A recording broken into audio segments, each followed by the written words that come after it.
Magandang araw po sa inyong lahat mga kababayan at welcome back dito po sa ating munting channel Pinas News Review, kung saan nare-reviewin po natin ang mga mahalagang balita dito sa Pilipinas.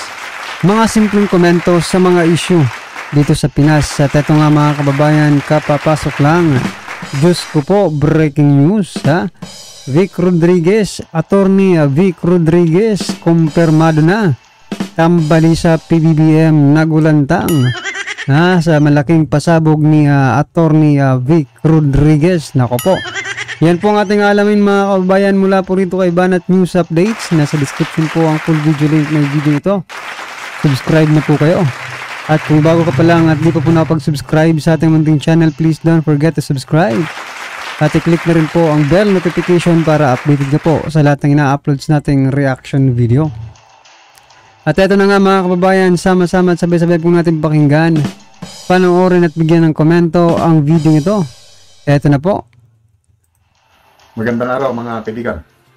Ito, binabasa ko na itong libro ni Atty. Vic at i-share ko sa inyo ang unang malaking pasabog.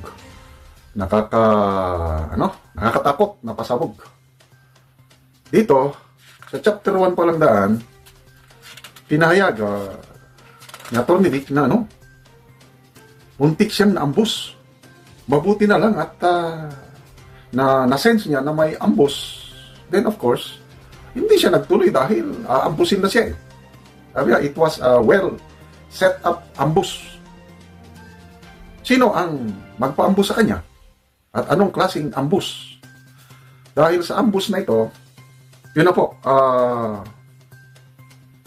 yun na ang kwento kung bakit naisulat itong librong ito. Okay.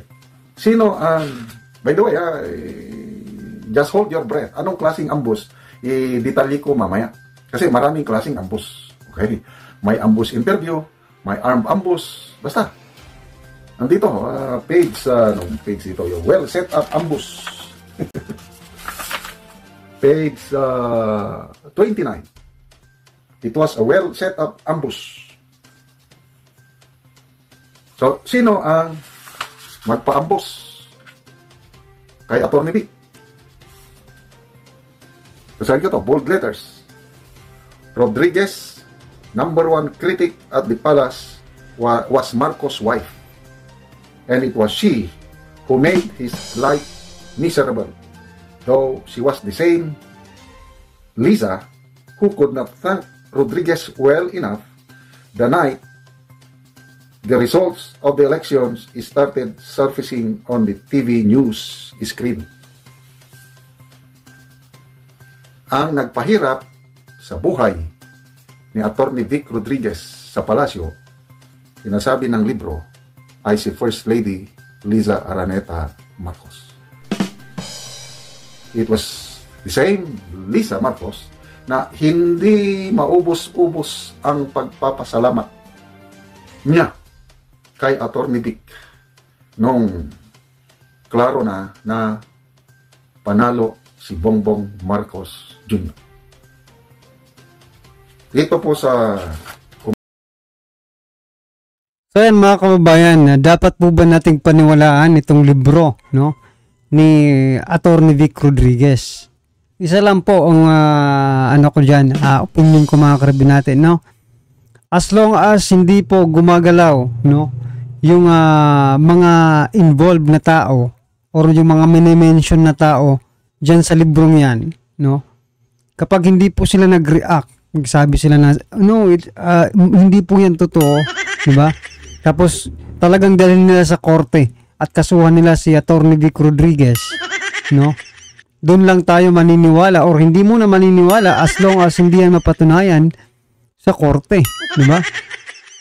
Na sabihin nilang hindi yan totoo. Di ba? Kasi mga kababayan, ano po yung mga laman ng libro, di ba? Like for example, dito sa sinasabi ni General Macanas na ambush. Napaka po yan, napakabigat, di ba? Now, kung hindi po i-deny ng asawa ni President Bongbong Marcos niyang sinasabi ni Atty. Vic Rodriguez ay malamang sa malamang po ay totoo po itong sinasabi ni Attorney Vic Rodriguez, di ba?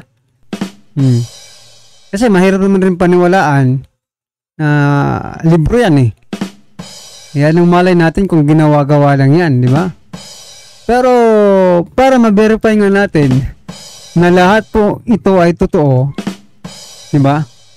Sana magkaso po itong kasuhan po si Attorney Vic Rodriguez para magkaalaman po sila. Ha? Magkaalaman sa korte, magkaaminan na rin, di ba? Baka yan ang plano ni Attorney Vic, ha? Na makasuhan siya at magkaalaman sa korte. Di ba? Uy, baka naman ipatawag naman itong si Attorney Vic sa sa Senado o Kongreso. Nako po, yari na naman tayo. Sa korte po, kung gusto nyo pong makipaglaban, no? Sa korte po kayo pumunta. Ha? Ayan nga pong sinasabi natin, mga kababayan, kapag hindi po i-deny ni First Lady, no, pag hindi po siya nagkaso dito kay Attorney Vic, dahil tingnan niyo, napakabigat po nitong akusasyon ni Attorney Vic, na ambush. O, di ba? Doon lang natin ito mabe-verify talaga. Uy, talagang ganun pala. Pero ano sa palagay niyo, mga kababayan, ano sa palagay niyo po? Kaya bang gawin yan ni First Lady? Kaya bang gawin yan ni First Lady Lisa Araneta Marcos? Yung sinasabi ni Attorney Vic Rodriguez? Kaya ba siyang ipaambu? Nako. Sa palagay niyo po? Umpisa ng libro, lumalabas dito na ang daming kinaharap ni Attorney Vic na pagsubok sa kanyang pagtaya na suportahan si Bongbong Marcos Jr.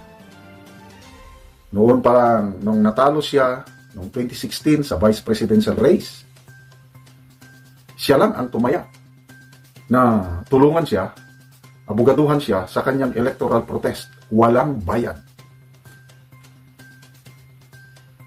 Okay, hindi ko pa masyadong may detalya, no? Nagkita na kami ng personal ni Attorney Vic 2 beses. Kung paano kami nagkita, nung March nakita kami. Later ko na lang interview pa bakit kami nagkita. Kaya nga, binigyan niya ako ng libro nito with dedication pa eh. Tinanong ko siya, Attorney, ano bang pinagsamahan niyo ni BBM? Bakit ka pumayag na suportahan ang kanyang electoral protest? Sabi ko, Ilocano ka ba, Attorney? Hindi naman, Tagalog lang ko. Ano bang pinagsamahan niyo? Wala naman, nagsimula lang nung natalo na daw siya, no? Tapos, yun, kakilala, natalo si BBM, noong 2016, kakilala, nagkapalagayan ng loob. Then, yun na. Napag-usapan yung electoral protest at during that time, hindi pa sikat ang mga Marcos. Wala. Binabatikos pa sila. Pinagbibintangan na magnanakaw, diktador, lahat. Wala pa. Kaya, napakalaking sugal itong ginawa ni Attorney Vic na tatayo siyang abogado sa isang tinatawag noon na anak ng diktador. Tapos, nung kampanyahan na, yun, na ang daming issues laban sa candidate Bongbong Marcos noong May 2022 election, ang dami. Si Attorney Vic lahat yan ang sumalo. Siya ang kaya nga tinawag Kingmaker. Kaya nung nanalo na, ayun na, hindi maubos-ubos ang pasalamat ni First Lady Lisa Araneta Marcos. Kaya lang, sandali lang, wala pang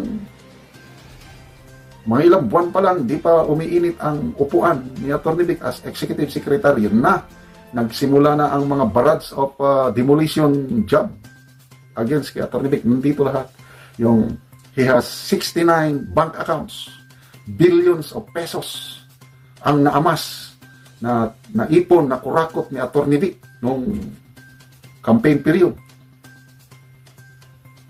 Pinasa sa lahat ng mga media. Kaya lang, up to this day, walang nag-file ng kaso kung totoo, hindi. Wala, puros paninira. At sinasabi sa libro dito na ang utak lahat nun ay si First Lady Liza Araneta Marcos. Okay, punta na tayo sa ambos. tinawag na si Atty. Vic Rodriguez haharap sa Commission on Appointments. Hindi siya nagpunta. Dahil yun, ang tingin niya, it was a well set up ambush for him to destroy his credibility, to destroy his character. Okay? So, basahin ko dito ha. Ang ganda ng, ang galing ng pagkasulat ng librong ito. And by the way, nung binabatikos na siya, both mainstream media at mga social media bloggers, gustong magsalita si Atty. Vic Rodriguez. Gusto niyang depensa ng sarili niya. Kailang pinagbawalan siya ng presidente. So, hindi siya nagpa-interview dahil huwag kang magsalita. Ganun. So, yun na. Inabarata na siya. So, dahil sa banat sa kanya na wala namang katotohanan, he made a decision, aalis na lang. Para makaiwas siya sa gulo sa politika. Kaya nung tinatawag na siya sa Commission on Appointments, hindi siya nagpunta kasi babalatan siya ng buhay doon. At ito na yung history bakit naisulat itong libro. Basahin ko ha. What was there that you could not answer? Marcos asked. Yung hindi niya pagpunta sa Commission on Appointments na tingin niya yun ang ambush. Bakit hindi ka magpunta doon? Ano bang hindi mo kayang sagutin? Sabi, nothing. Sabi na Atty. Vic. There is nothing that I would not be able to answer. Pero, alam mo naman, you were once a congressman and senator. Walang tamang sagot dyan sa Commission on Appointments. They will just embarrass, humiliate, and ridicule me should I go into that process. I can just live quietly. Huwag mo ako problemahin. Okay ho ako. Okay? Ipapahiya siya doon kung nagpunta. Yun yung sinasabi kong ambush. Hindi yung ambush na armed ambush. Okay? Babalatan siya ng buhay doon sa Commission on Appointments. He would not want to be fed himself to predators like a sitting duck. So mga kabayan, parang lumalabas ay yung sinasabing ambush ni General Macanas ay na-set up, no? Si-set up sana si Atty. Vic Rodriguez pagdating sa Commission on Appointment. Okay, hindi na lang siya pumunta dun. Alam niyo namang, di ba? Ganun din ang kalalabasan. Pumunta man po siya o hindi, ganun. Ito pa rin po, no? Maliligwak pa rin siya. Ha? Ang kalalabasan. Kasi nga po, well-planned, no? Well-planned po, yon. Yung set up na yan sa Commission on Appointment. Naku, talaga naman, no, mga karibin natin. Parang ang gusto ni PBBM pala, no? Isubo si Atty. Vic Rodriguez. Doon sa setup na yon. Kasi pinapupunta eh. Nakikita nyo naman po yung eagerness ng di ba? Bakit ayaw mong pumunta? May, di ba? Tinatanong pa siya. Kung mayroon ka bang hindi kayang sagutin. Kayang-kaya naman yan ni Atty. Vic. Kaso nga lang, syempre, advance ka na mag-isip eh. May mga nangyayari ng demolition sa'yo. Pupunta ka pa ba? Wag na. Papahiya nyo lang ako dyan, di ba? Yan mga kabayan, ano pong yung masasabi dito sa ito? Sa ginawa ni Atty. Vic. Siguro ko tama rin naman na hindi niya puntahan yung di ba? Commission on Appointment, planado na eh. Ha? At saka, ano masasabi nyo kay President Bongbong Marcos Jr.? Hindi po tayo nakarinig na ipinagtanggol niya, no? Si Atty. Vic Rodriguez. Ay, ewan ko lang kung ako lang ang hindi pero wala akong napanood eh, na ipinagtanggol ni PBBM si Atty. Rodriguez, mga kababayan.